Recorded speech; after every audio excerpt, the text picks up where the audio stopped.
વડોદરા નાકોડા વિસ્તારમાં અશાંત ધારાના ઉલ્લંઘન અંગે વિરોધ કરી કલેક્ટરને આવેદનપત્ર આપવામાં આવ્યું હતું. વડોદરા શહેર નાકોડા વિસ્તારમાં આવેલ શ્રી અજીત કોઓપરેટિવ હાઉસિંગ સોસાયટીમાં પ્રોપર્ટીના વેચાણને લઈને વિવાદ સર્જાયો છે. સોસાયટીના રહીશો અને હિન્દુ સંગઠનોએ અશાંત ધારાના કથિત ઉલ્લંઘન મામલે કલેક્ટર કચેરીએ રજૂઆત કરી છે.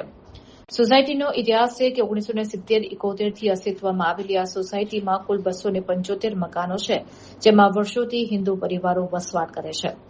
સોસાયટીના રહીશ અંકિતા પ્રવીણસિંહ ગોહિલ, જેમણે ઓસ્ટ્રેલિયામાં ઝુનેદ શેખ સાથે લગ્ન કર્યા છે, તેમણે સોસાયટીમાં આવેલો પ્લોટ નંબર 36 પોતાની માતા આનંદીબેન ગોહિલના નામે ખરીદવા માટેની પ્રક્રિયા હાથ ધરી હતી. રજૂઆતકર્તાઓનો આરોપ છે કે હકીકત છુપાવીને માત્ર 3 દિવસમાં અશાંત ધારા હેઠળ પરવાનગી મેળવી લેવામાં આવી છે. આ વ્યવહાર પાછળ ઓસ્ટ્રેલિયાથી અંદાજે 1.61 કરોડ જેવી મોટી રકમ ટ્રાન્સફર કરવામાં આવી હોવાનું પણ જણાવાયું છે. એડવોકેટ દિગ્વિજયસિંહ સોલંકી અને સોસાયટીના અન્ય રહીશોએ કલેક્ટર સમક્ષ રજૂઆત કરતા જણાવ્યું કે આ એક સુઆયોજિત ષડયંત્ર છે. જો હિન્દુ વસ્તી ધરાવતા વિસ્તારોમાં આ રીતે મિલકતોની ખરીદી થશે તો ભવિષ્યમાં મૂળ વતનીઓએ પલાયન કરવાનો વારો આવશે. રજૂઆતકર્તાઓએ વડોદરાના સાંસદ હેમાંગ જોશીને પણ આ મુદ્દે દરમિયાનગીરી કરવા વિનંતી કરી છે. તેમની માંગ છે કે અશાંત ધારાના કાયદાનો કડક અમલ કરવામાં આવે અને જરૂરી જણાય ત્યાં કાયદામાં ફેરફાર કરવામાં આવે, જેથી ભવિષ્યમાં આવા કિસ્સાઓ અટકાવી શકાય. આ મામલે તપાસ બાદ જ સત્ય હકીકત સામે આવશે કે કાયદાકીય પ્રક્રિયામાં કોઈ ક્ષતિ રહી છે કે કેમ. આજે વિષય એવું છે, Shri Ajit cooperative housing society અકોટામાં ટીપી 1માં આવેલી છે, જ્યાં 70-71ના દાયકાથી હિન્દુ પરિવારો વસવાટ કરે છે.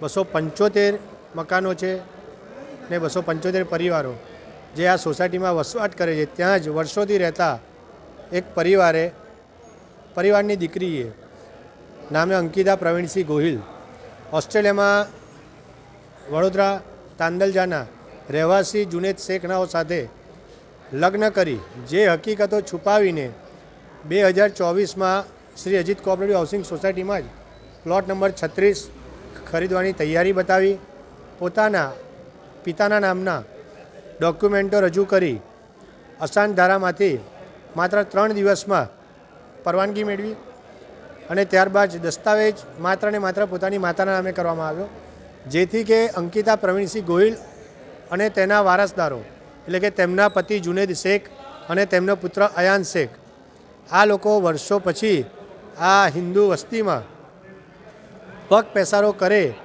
અને સરકાર આ બાબતે કાંઈ પછી કરી ન શકે, બરાબર છે, તેવું ષડયંત્ર રચી ઓસ્ટ્રેલિયાથી એક સિનિયર સિટીઝનના નામે ₹1,61,00,000 જેવી માતબર રકમ આ જુનેદ શેખ, અંકિતા પ્રવીણસિંહ ગોહિલ અને તેના મળતિયાઓ દ્વારા ટ્રાન્સફર કરવામાં આવી આનંદબેન પ્રવીણસિંહ ગોહિલના નામે, જેમના નામે હાલ આ પ્રોપર્ટી છે.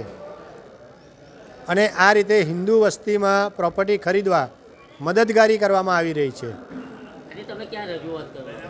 આજે અમે કલેક્ટર કચેરીમાં રજૂઆત કરવામાં આવ્યા છે કે આ રીતે જે લોકો હિન્દુ દીકરીઓ સાથે લગ્ન કરી હિન્દુ દીકરીઓના નામે તેમના પરિવારના નામે હિન્દુ વસ્તીમાં આ રીતે જો મિલકતો ખરીદ કરશે તો ભવિષ્યમાં હિન્દુઓએ પોતાની વસ્તી છોડી પલાયન કરવાનો વારો આવશે.